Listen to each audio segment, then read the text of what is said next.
We got 4 more stars to test. Experimental formulas. In this episode, we're trying to make lava stars. My vision is to have a star that is traveling and trailing like molten, giant molten sparks. Kind of like like a lava lamp, I don't know. But I looked up some pictures of images of lava, and you see a lot of red and yellow.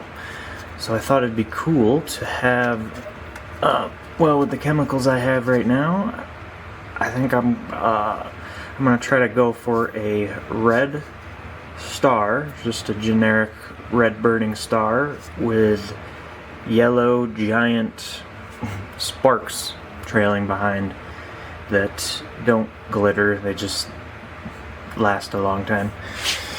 Yeah. So, number 1.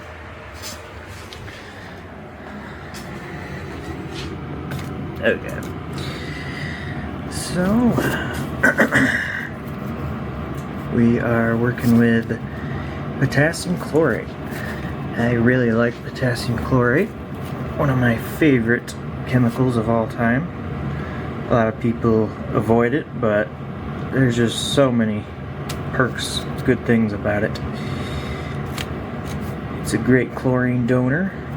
It's a great oxidizer. It's not hygroscopic. It's pretty cool.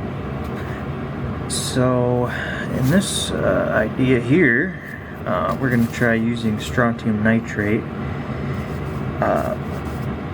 to facilitate our generic red burning core, and all these are going to have sodium oxalate to hopefully make the coarse magnesium that's trailing behind it turn a solid yellow-orange.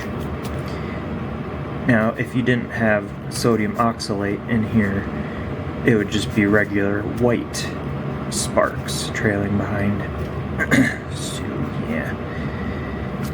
And the catalyst, I think this iron oxide here actually, well, you use it in thermite, so I think it might actually synergize well with this formula. I don't know how well in such a low dose of it, but yeah. Let's see how this looks. Now, I'm going to try to get a better shot of this than last video. I'm putting it kind of on the edge so we can hopefully see a nice flow of giant molten metal. Is the idea. Alright. Oh my god. Oh, that looked so good. Now, it was all a solid color, but it actually looked pretty good that way. Oh my god, that's awesome. That's really cool. You know, I might try this other one here, just because I have it. This is the same formula.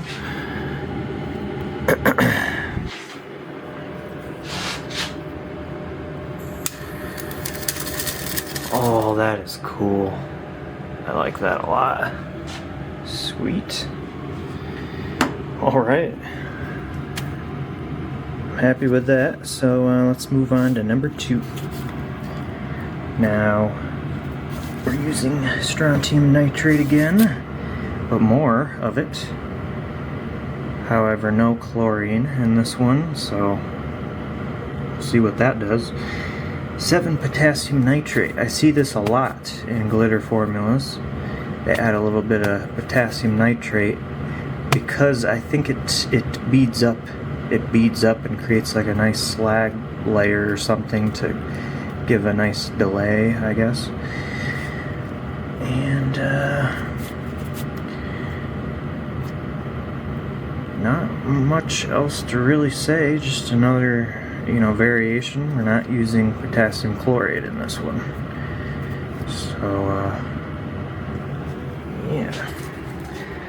Sorry if this is kind of boring describing all this stuff, but I have to I kind of use it to document this stuff for future reference so I can use it, because my god, looking through these books, the Library of Congress here, that's not easy to find the stuff that I'm looking for, so the videos are nice.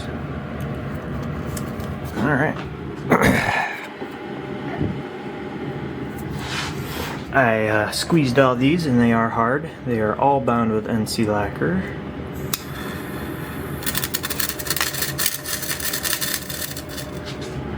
I don't know if you could see that there, but there was clearly white sparks, and that's not what we want.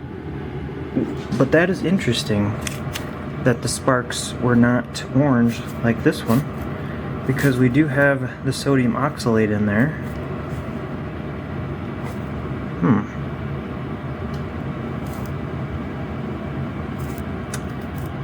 Maybe something with this strontium nitrate screwed it up.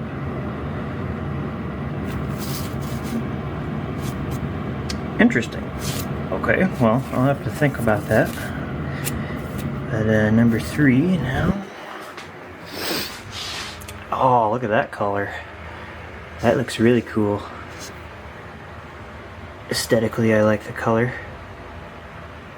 Kind of reminds me of the Easter egg tablets, dye tablets. Okay, so let's see what's going on with this.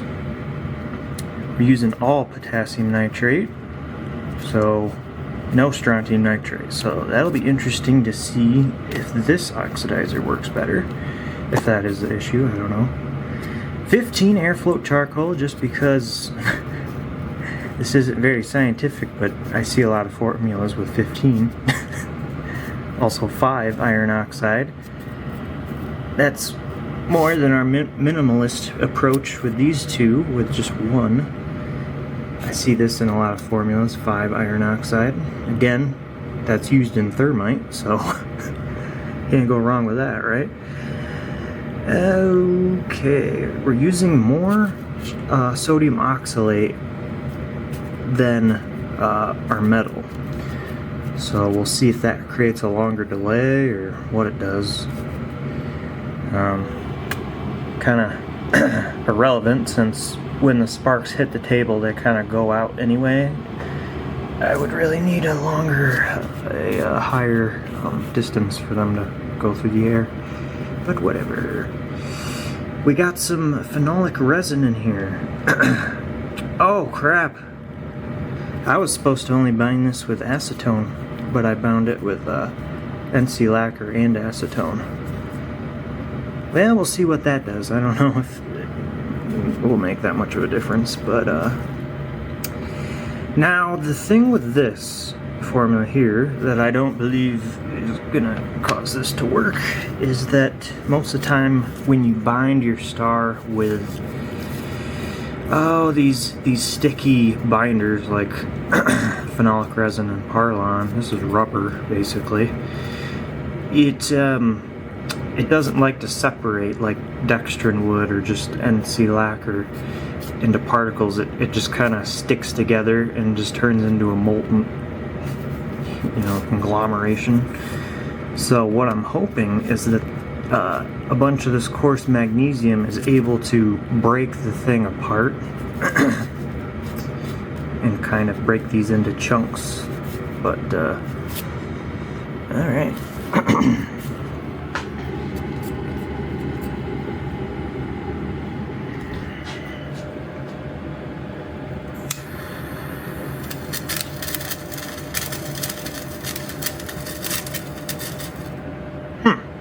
That was like a mix between these two, because I saw some white.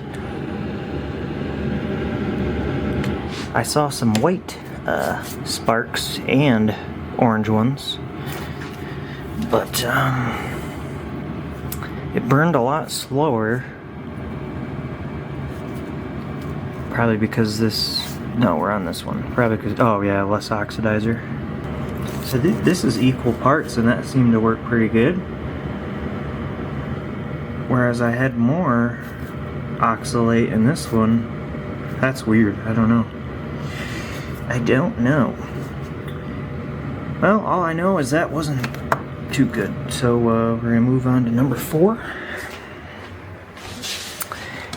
And we just have one, so hopefully we don't biff this.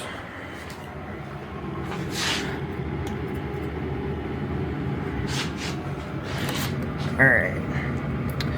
30 potassium chlorate. That's about as low as you can go with an oxidizer. I think I got away with 28 one time. We do have 1 iron oxide. Airfloat charcoal, yeah.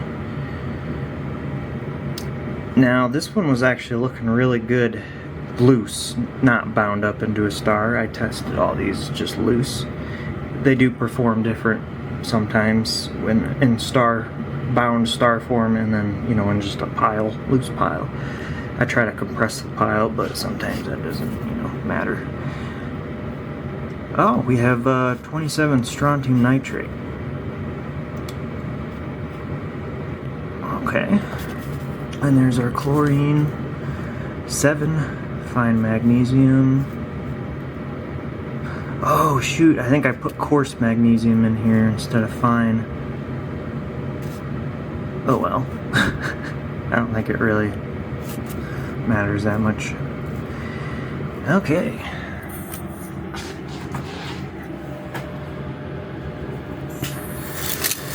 Whoa! Those were kind of flying all around. Some smoke got around my fume hood, but that looked pretty good. It actually burned really fast. I don't know if we want it burning that fast, because it'll probably even burn faster moving through the air when the shell breaks. But I really liked number 1 a lot. That was cool, and it has less chemicals in it, which is nice. Instead of like 1,000, this one has 7. Okay.